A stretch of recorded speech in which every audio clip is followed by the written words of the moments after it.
so ultrasound components. Okay, so everybody knows what a transducer is, right? Yes. Transforms one form of energy to another, right? Yes. But our transducer has what? Crystals.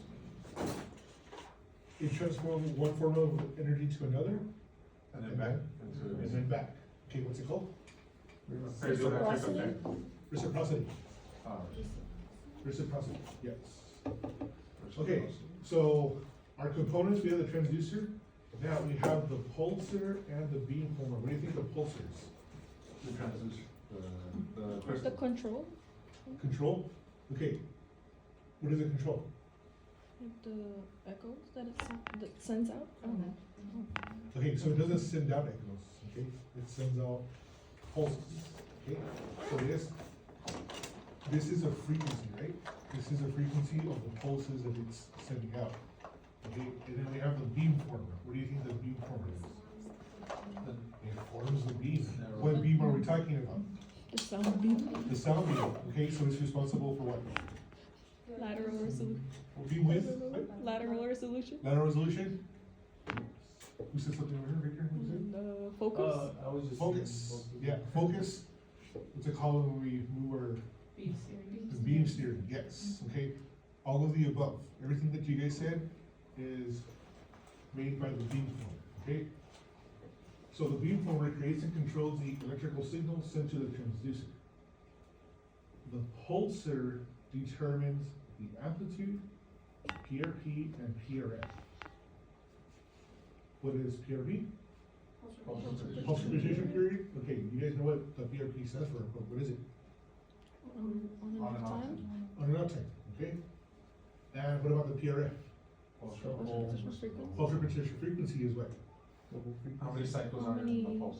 How many pulses is there How many That- pulses? that the ultrasound system transmit in a specific amount of time? Beautiful, yes, put that in the book. Okay, so PRF is how many pulses there are in a given amount of time, okay? So what determines it? The pulsar. Pulsar. The pulses, okay? Now, the beamformer determines the firing delay patterns.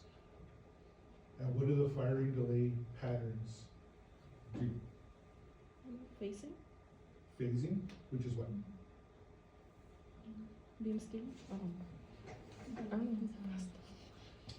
Is that when the vacuum material turns on? The angle of the beam? Yes, okay, so the beamformer fires those delay patterns, right? Those delay patterns determine the shape of the beam, okay? So for ultrasound, what is a fire delay pattern? The concave. Concave, right? Concave, which means that they fire from the outside in, right? Which gives us that hourglass shape. Okay, now the beamformer also steers from right to left. Okay, how does it steer from right to left? Electronic.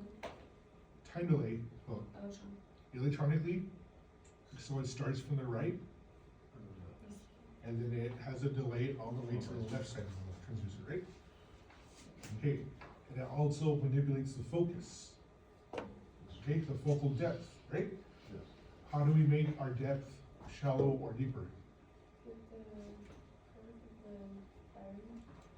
Yes, okay, so the more prominent the curve of the fire delay, the more superficial it is, okay? The more flat the firing delay pattern is, the deeper the focus is. Okay, and what creates that, or what determines that? The beamformer. The beamformer, okay? The receiver transforms the electrical signals from the transducer into a form suitable for display. Okay, so what does that mean? It interprets or converts the mechanical wave that's bouncing back. Yeah. Okay, so those echoes travel back, causes the crystal to vibrate, that turns into an electrical impulse, right? Okay, so if there wasn't in between the crystal and the display, it would just come out as like a white flash, right? But the receiver calculates the time the pulse was sent and the time that it was received, and the intensity, and it displays it as a dot on the screen. Okay, so it interprets the data, just like Paul said, it interprets. Is this essential to the function of the ultrasound machine? Yes. Yes, you need a receiver. Okay, now, the display, what do you think the display does? The actual image itself? Yeah, it's the actual image itself. Okay, so if you look at those two machines over there, which one do you think has a better display? This one. The flat one? The flat one, yeah. Okay, so we have our Acuson, and then we have the Medison. Okay, which one? Acuson has a better display, right? Okay, first of all, the screen is bigger, and we can see that there's less components on the screen, right? Yeah. So the less components there are, the more efficient something runs. Okay. Okay, have you guys ever seen this before, this type of TV before? Old school. Old school. Tube TV, yeah. Yeah, it's a tube TV. It has cathode ray tubes that interpret electrical signals, and it assigns them a color, which is a display on the screen. Black and white. Yeah, back in the day, black and white, like back in the 80s. 70s, I think, flat screen TV started coming out in the 90s. Yeah. My dad used to put a TV like that in our car when we would travel. No way, really? And then the big generators in the front seat. And then he would put a air mattress in our van Yeah, with no seats. that sounds awesome. It was really fun, and he would black out the windows with newspaper. Was it an Astro? It was fun, but he was like, I didn't realize how dangerous that is. Oh. Cause they could be like on bungee thingy, so when he'd say like turning, we'd all have to like. Nobody was a dream. Yeah. Okay, now the storage, what do you think the storage is? Packs? Storage. Okay, so it stores the information. Okay, so if we didn't have a storage, if we unfroze, then everything would just disappear.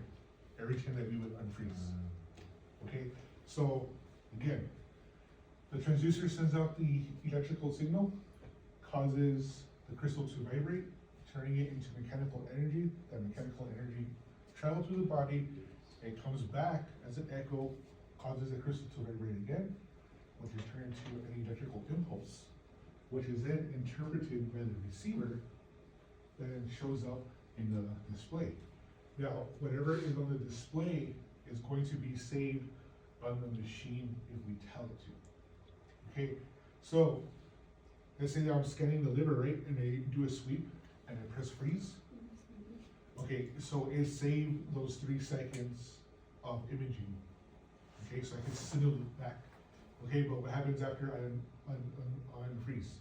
It erases all the. It erases it, right? So how do I save it?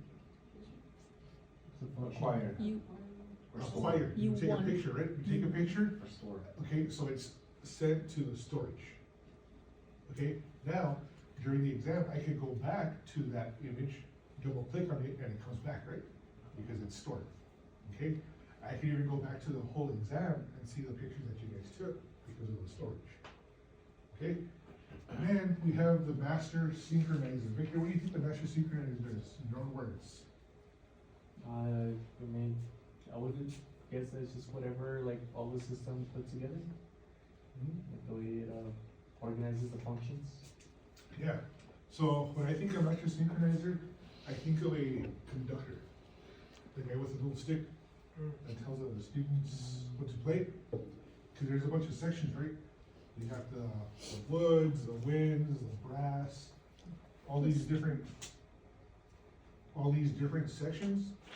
But when they start playing together, they play in harmony, right? And they make a beautiful sound, okay? It's the same thing with our image, except making a beautiful sound is making a beautiful image. Okay, so the master synchronizer maintains and organizes the proper timing and interaction of the system's components. Okay, so just think of, right, when like the traffic light stops working, right? They send a cop in there, and the cop is like, come on, you stop, right? Okay, he's synchronizing the traffic to make sure that it runs smoothly, right? Okay, that's exactly what the master synchronizer does for our ultrasound machine, making sure that all the components of the machine work in harmony to make a good image. Okay, are all of these components essential to our image? Yes. Yes, they are all essential, okay? So, the pulsar creates an electrical signal that excites the PZT and creates a sound wave. The pulsar functions during transmission. Okay, remember, pulse is on time, transmit, okay? Echoes are off time, those are received. Does everybody understand that? Okay, so if we go back to this, okay, the pulsar determines the amplitude. What is the amplitude? The bigness of the wave. The bigness of the wave, or how does it transduce to ultrasound? How do we know that an echo has more amplitude than another? Frequency stream? What's the frequency The stream? intensity. Huh? The intensity. Well, yeah, amplitude and intensity are close things, but how do we know that something is more intense or has more amplitude? Focus? No. The image clarity? Okay, so 2D is also called B mode, right? Yeah. What does B mode stand for? Brightness. Brightness, okay? So the brighter the echo, the more amplitude it has, okay? Or the more intensity it has, okay? Now, we could manipulate that in different ways. TDCs or The gain. gain. Okay, so the TDCs and the gain, they operate when? During transmission or receiving? Receiving, okay? So they make the echoes greater in amplitude, okay? It's not that those echoes are more intense, we made them more intense, okay? Okay, so, the sonographer can adjust the magnitude of the pulsar's electrical voltage spike. Changes in the pulsar modify the brightness of the entire image. Okay, so this is important. Okay, so we said that gain and TDCs operate when? Receiving. Receiving. During receiving, okay? So is that manipulating the pulsar? No. No, because the pulsar is what? Transmission. Transmission. Okay, so how do we manipulate the pulsar's intensity? By the Focus. gain button. Hmm? By the gain button. Not the gain button, it's not gain, Where focus is at? power. No. Okay, so on the sound, so on all machines, we have a button that says output power or output gain. Okay, so that is actually intensifying the pulse going in to the body. Okay, so most machines are set at 80%. Okay, why do you think they're set at 80%? Bioeffects. Yeah. Bioeffects. Bioeffects, okay, so when do you think you turn it up to 100%? When you can't penetrate it. When you can't penetrate. And when is it hard to penetrate? Bigger patient? Bigger patients. Or, Larger body habits. Huh? Larger Already body skinny habits. ones. I can't really say. Larger body habits. Larger body habitus, transcranial, you know, we're trying to get through the skull, okay, stuff like that. Echo, we need to get through the root cartilage, okay, we could increase the power, and it'll make the entire image brighter. Okay, so here we could say that our output power was set to 80, and we increased it to 100%. Okay, let me see if the AccuSonic has the output power. I'll put you max file.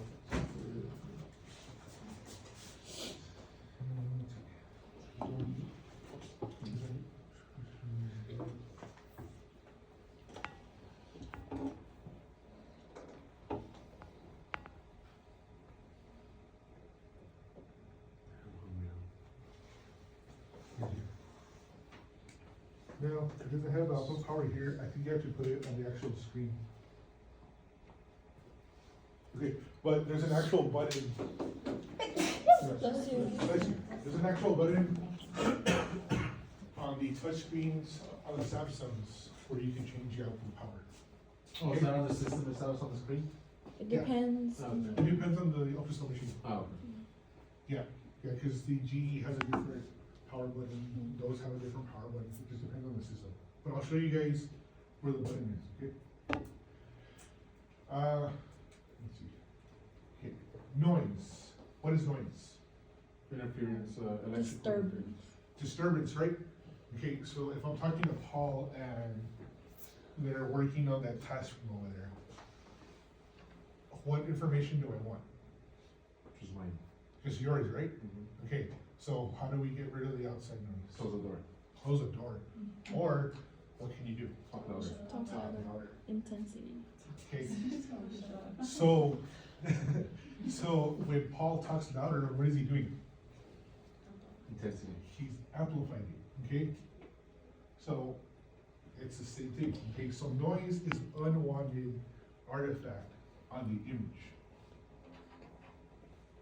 Okay, so noise is defined as random and persistent disturbance that obscures or reduces a signal's clarity. Noise contaminates images with low-level echoes, okay? Low-level echoes, the echoes that we don't want.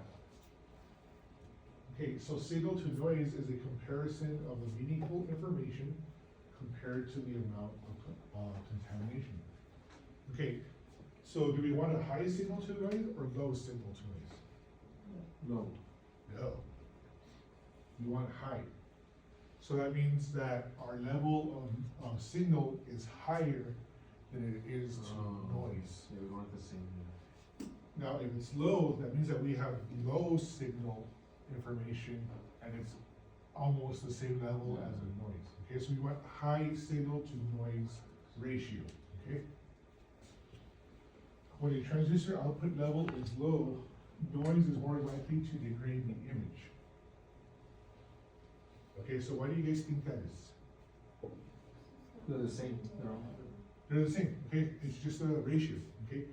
If our power is low, it's gonna be almost equal to the low intensity echoes. So how do we make it higher signal to noise? We just talked about it. Power. What do we do to the power? Increase the amplitude. Increase the output power, right? Increase the output power. Okay, so increasing the output power is the most common way to improve signal to noise ratio. Okay, so if I increase the gain, does that improve signal to noise ratio? No. No? What does it do? Brightness. It just makes the noise brighter, right? Okay, so it doesn't do anything to signal to noise, it makes that noise brighter. Okay, so how do we get a better signal to noise? Output power. Increasing the output power, okay? So just imagine you're trying to have a conversation with someone and there's a bunch of background noise. How do we hear each other and talk? We raise our voice, right? We're increasing our output power. Okay, output power is, wait, is it transmission or reception? Transmission. Transmission, okay? When it's active, it's the pulse that's getting amplified, okay?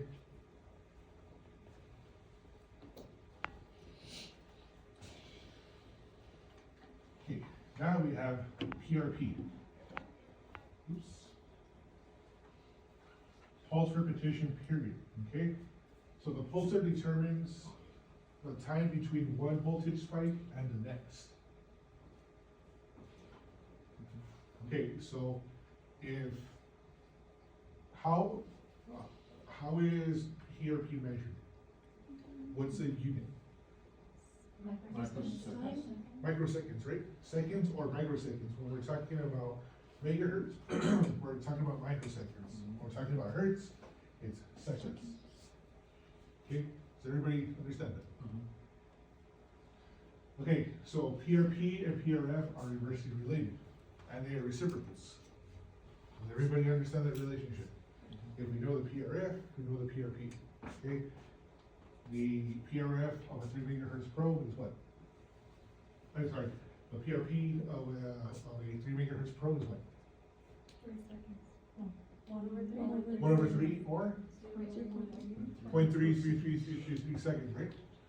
Okay, so that's our PRP. Okay, yes.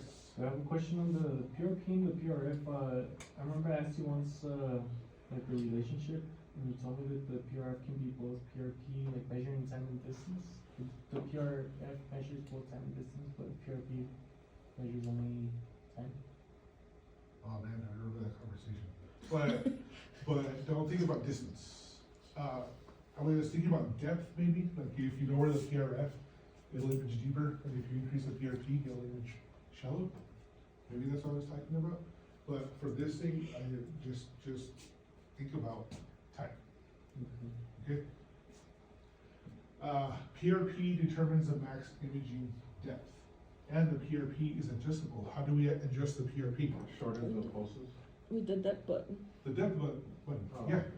So if we make our depth more shallow, what do we do to the PRP? Shorter. If we made our imaging depth deeper, what do we do to our PRP? Longer. Okay, so PRP and imaging depth are directly related, The more depth there is, the longer the PRP. The less depth there is, the shorter the PRP. Okay, so here we have an image. What do you guys think this is? Kidney. Okay, does the kidney look bigger? No. Okay, does it look better here? No. I think it looks better. Yeah. Is it perfect? I don't know. No. But it's significantly better than this one, right? Yeah. Okay, what did they change? The depth. The depth. Okay, so what changed with the depth? Yeah. The PRP got longer, and what about the PRF? Shorter. Shorter. Okay, so if we have a high frequency PRF, what happens to our spatial resolution? Shortens. It's longer. Better? It can either improve or degrade. Oh, Okay, so if our PRF goes up, what happens to our spatial resolution? Degrees? It improves, right? Yeah. Okay, Shorter. shorter pulses, right? Which means Better better resolution. axial resolution, Yeah. less deviation. Okay. Alright, so shallow imaging, shorter listening time, shorter PRP, higher PRF. Deep imaging, longer listening time, longer PRP, lower PRF. So depth and PRP have what relationship again? Oh, Exactly. they're directly related. They don't answer. Okay. So more imaging depth, more time? Huh? More depth, more time, right? More depth, more time. Say more money, more problems. And then we have deep imaging, has what type of relationship with PRF?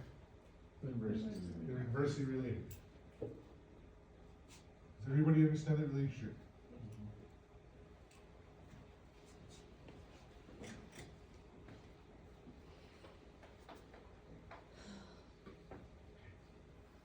Oh, so much stuff. Okay, let's do the beamformer. This will be the last one, okay?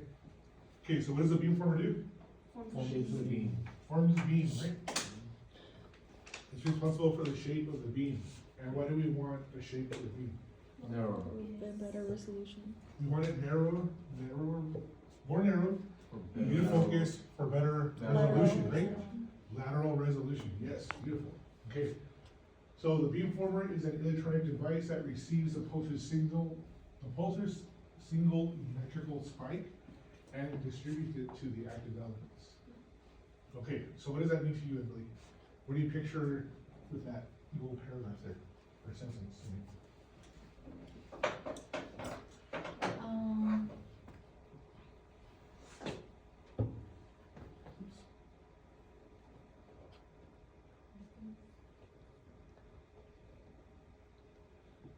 to make the, Okay, I don't know, I don't know. okay, so let's say that this is a crystal, right? What happens, or what do I need to do for the laser to turn on? Push the button. Push the button, okay? Power button. And what tells me to push the button? The brain, right? Not me, the brain. Okay, so I tell my thumb, push the button, turns it on and off, right? It's the same thing, okay? There's an electronic device, so think of your brain as an electronic device telling your thumb to push the button and to let it go. Okay, now I can tell my thumb to turn it on every 0.1 microseconds. And that's my PRF right there. Okay, or I can tell it to turn it on every 1 second. Okay, it's the same thing. Does everybody understand that? Okay, except that this electronic device is telling that crystal to activate and when to stop. The same way that I tell this laser to turn on and off. Okay, so the beamformer adjusts the electrical spike voltages to reduce node artifacts in a process called apodization. Okay, so what is apodization again? That's where crystals the in the middle center have crystals a are higher amplified. Okay, the crystals in the middle have higher intensity than those that are on the outside, right? And what does that do? What do we use apodization for? Grading lobes. For reducing grading loops, right? Okay, so the beamformer is also in charge of apodization. Okay, so we have two types of beamformers. Okay, we have an analog beamformer and we have a digital beamformer. Okay, I didn't put the analog information there because it's obsolete. Okay, not even those machines have an analog beamformer; they have a digital beamformer now. Okay, so there is a computer program that'll tell the crystals when to activate and when to deactivate, how much intensity is actually put there. Okay, so what's in charge of applying the intensity to the crystals? The wire? The electric Or the whole- signals. The settings? The power. The pulsar. Oh. The pulsar. Oh, yeah, the pulsar determines the setting.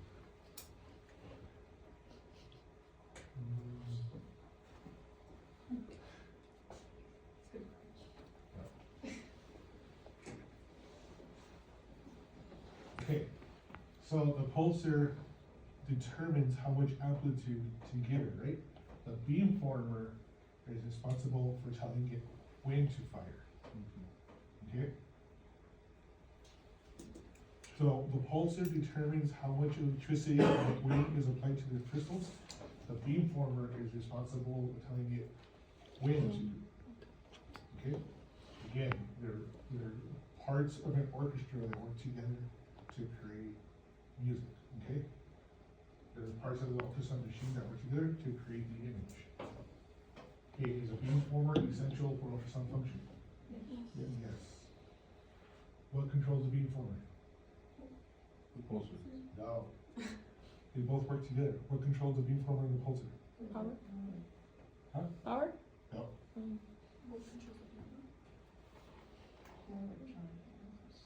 Electric signals. Who holds the transistor and changes the settings on the machine? Sonographer. The sonographers.